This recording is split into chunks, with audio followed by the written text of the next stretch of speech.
गिनती अध्याय 30 मन्नत मांगने की विधि।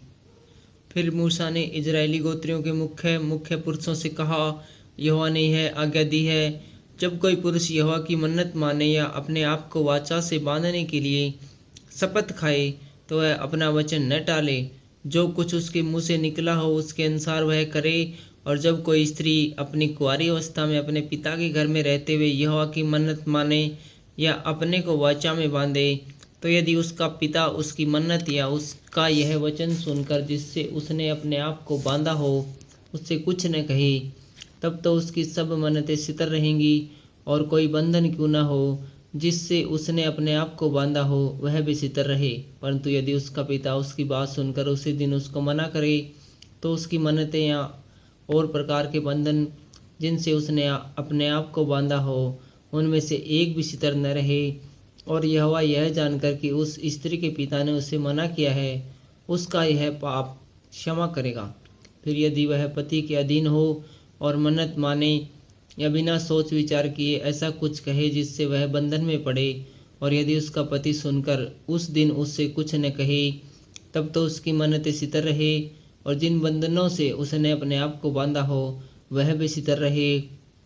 परंतु यदि उसका पति सुनकर उसी दिन उसे मना कर दे, तो जो मन्नत उसने मानी है और जो बात बिना सोच विचार किए कहने से उसने अपने आप को वाचा से बांधा हो वह टूट जाएगी, और यहोवा उस स्त्री का पाप क्षमा करेगा।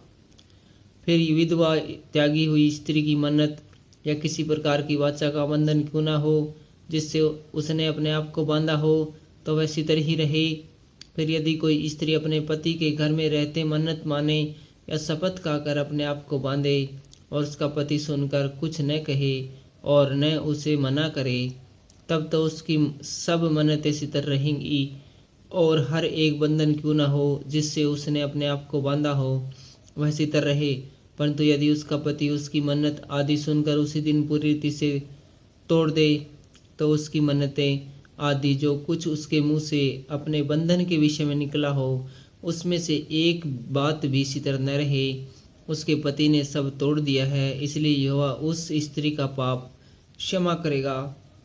फिर भी मन्नत या शपथ क्यों न हो जिससे उस स्त्री ने अपने जीव को दुख देने की वाचा बांधी हो, उसको उसका पति चाहे तो दृढ़ करे और चाहे तो तोड़े। अर्थात यदि उसका पति दिन प्रतिदिन उससे कुछ भी न कहे, तो वह उसकी सब मन्नतें आदि बंधनों को जिनसे वह बंधी हो दृढ़ कर देता है। उसने उनको दृढ़ किया है क्योंकि सुनने के दिन उसने कुछ नहीं कहा। और यदि वह उन्हें सुनकर पीछे तोड़ दे, तो अपने स्त्री के अधर्म का भार वही उठाएगा। पति पत्नी के बीच और पिता और उसके घर में रहती कुंवारी बेटी के बीच जिन विधियों की आज्ञा यहोवा ने मूसा को दी वे यही है। Thank you.